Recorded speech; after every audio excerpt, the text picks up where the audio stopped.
Welcome back to Focal Point AFR Talk. Brian Fisher is my name. 888-589-8840 is the number to call. And got this story from Qatar. Just want to let you know what's going on with these Talibani. Here's the story from freebeacon.com.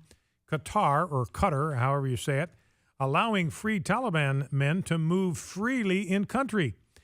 Qatar has moved 5 Afghan Taliban prisoners freed in exchange for a U.S. soldier to a residential compound and will let them move freely in the country. A senior Gulf official said on Tuesday, a step likely to be scrutinized by Washington. By who in Washington? But they set this up. This was the agreement. This was the arrangement that they made. Who's going to scrutinize it? This is what they wanted to happen. The Gulf official said the Taliban men who have been granted Qatari residency permits will not be treated like prisoners while in Doha, and no U.S. officials will be involved in monitoring their movement while in the country. Remember, we just heard President Obama said, we're going to monitor them. We're going to keep an eye on them, and now we find out from Qatar nothing like that's going to happen.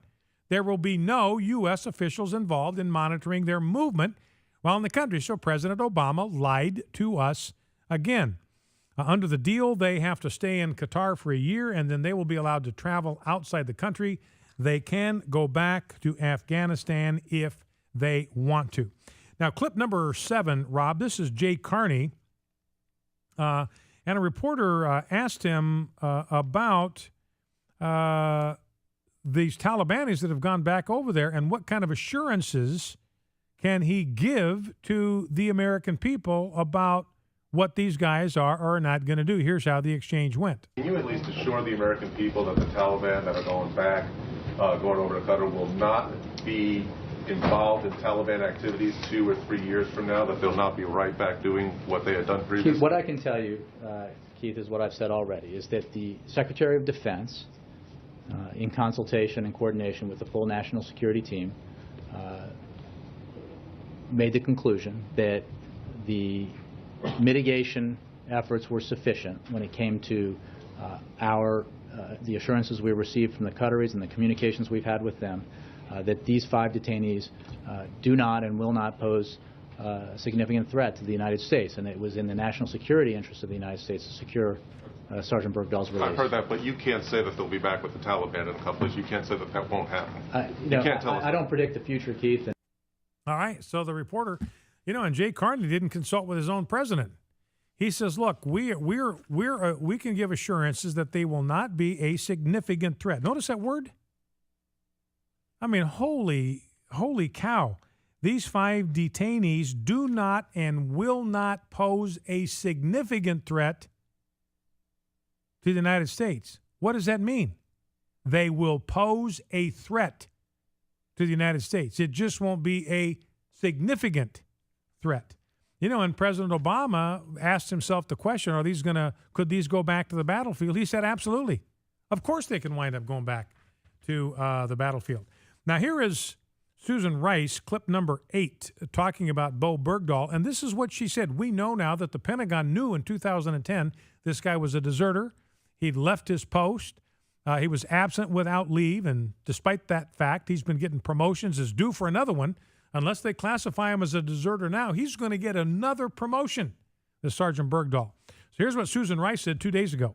Certainly, anybody who's been held in those conditions in captivity for 5 years has paid an extraordinary price. But that is really not the point. The point is that he's back.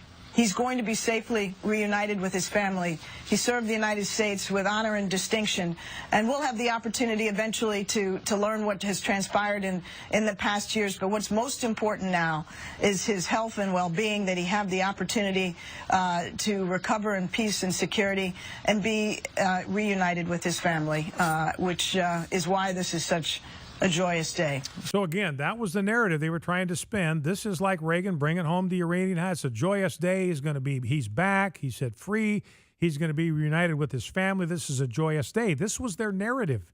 This was what they planned. This is what they hoped for. This was their picture of what was going to happen. Instead, the whole thing is completely unraveled, completely fallen apart. Secretary of Defense Hagel was overseas, and he said, look, this is a great day because we've got one of our own back. And nobody, this is in front of servicemen, nobody applauded, nobody clapped, nobody responded. Because they knew it's just completely bogus. He's not one of our own. He's a deserter. He told his fellow troops he wanted to renounce his U.S. citizenship before he wandered off into the night. So here, State Department Jen Psaki, she's asked this question directly about Bergdahl as a possible deserter. Clip 9. Would you categorize Sergeant Bergdahl as a deserter? We would characterize him as a member of the military who was detained while in combat. You know, she just strikes me as somebody's way in over her head. She's like on a high school student council. I mean, that's the level of I don't know, preparedness or suitability for that job that I see. But here is a soldier that served with Bergdahl, clip number 10, and he's talking to Jake Tapper of CNN about Bergdahl. And here's what he had to say about serving with Bergdahl, what his assessment was as somebody who was there at the time, was an eyewitness. Talk to other soldiers who think that he should be court-martialed for desertion. What do you think? I mean, by no means do I think that he needs to be pulled out of the hospital and brought before anybody right now during this time. I mean, I do understand that his family has had him gone for this period of time without any or very limited contact with him, and I understand that they probably want to, reunite some of those bonds. I mean, even soldiers in prison get to speak to their families from time to time, so I understand that. Sure. But as soon as he is able and as soon as he is fit, I do believe that he needs to be questioned and basically tried if necessary. For leaving the observation post and for deserting the unit? And yes, yeah. Any of us would have died for him while he was with us. And then for him to just leave us like that, it was a very big betrayal. Now, you and lots of other soldiers signed a non-disclosure agreement with the military. I've really never heard of anything like this happening on such a widespread scale for regular Joes as opposed to special forces. Are you worried now that the military is going to try to punish you for talking? I mean, it's certainly a possibility, but I don't think that I could have continued to go on without being able to share with you and, the people the true things that happen in this situation, because if you guys aren't made aware of it, it'll just go on. He'll be a hero, and nobody's going to be able to know the truth. And the truth that you want people to know is that he left, he deserted, in your view, and that good men died trying to find him. I mean, he's at best a deserter and at worst a traitor. So that's somebody who served with him. At best, he was a deserter. At worst, he was a traitor. Well, let's grab some phone calls. Let's go to Joan, Pinehurst, Texas. Joan, thanks for calling. Thanks for waiting. What's on your mind? Thank you. I really appreciate your show. Thank you. I enjoy it, but I usually get angry when I listen to you. I understand exactly. You should see what my pulse rate is like at the end of the program. But you know what, Brian? It's called keeping informed, and you won't get that way watching CNN. Boy, you sure won't. That's for true. That's a sure fact. I have a couple of things if I could, but you asked the question, what do you call a person that just deliberately disobeys the laws, flaunts everything? I can tell you what he would like to call himself, our dictator. Well, that's not, that's accurate too, because a dictator is somebody that makes up the law as he goes, and his word is the law, not the law. His word is the law. You know, his wife is a little like Marie Antoinette, let them eat cake, you know. I mean, this is, but I still am of the opinion that we the people put him there, and we the people are going to be responsible for doing something about it. Let me tell you, I would just invite anybody to go out and read a little bit, whatever you could stomach, of the rules for radicals. Right now, everybody is enraged, and me too, about this guy being let go. I mean, I have a lot of confidence in my country. They could have rescued this guy a long time ago. They could have. In fact, they knew where he was, but after about 3 months, they didn't send any more people out to get him because they didn't want to risk more American lives to rescue a deserter. This was back in 2009. They knew he was a deserter almost right away, Joan. The Pentagon knew it. The Pentagon knew where he was. They knew how many people were guarding him. They knew exactly what it would take to go in and snatch him, and they didn't do it because they said, look, this guy is a deserter. We are not going to risk any more American lives. They'd already lost 6. We're not going to risk any more American lives to rescue a deserter. Seeing it right now to go get him because guess what? And everybody I think we're underestimating the enemy, and I'm sorry, but the enemy has the face. You know, it's like that little Pogo cartoon. We've seen the enemy, and it's us. Mm-hmm. I believe our enemy is our president. He told us in the beginning, I will fundamentally change America. I believe his greatest superhero is Saul Alinsky. Hillary Clinton really appreciated him.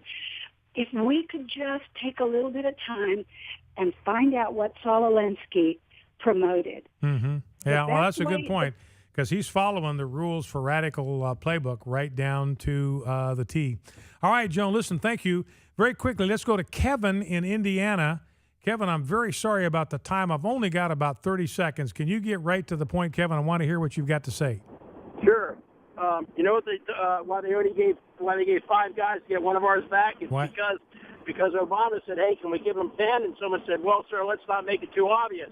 He said, okay, well, how about we get rid of the 5 that nobody else wants because no other country's going to take them. Yeah, that's right. It wasn't about getting him back. It was about getting those guys out of Guantanamo Bay so he can keep his campaign promise, so he can put the Democrats in a better position come the election time. That's it. Thanks, bud. All right, Kevin, that's a great suggestion. And this is really the first step in closing Guantanamo. And President Obama showed them how to do it. Kidnap our soldiers. We'll trade you bad guys from Gitmo to get our soldier back. Well, that's it for today. Don't forget to bow low before God, stand tall before man, stand in the gap, and never forget, we are, with God's help, fighting a winnable war. See you tomorrow. The views and opinions expressed in this broadcast do not necessarily reflect those of the American Family Association or American Family Radio.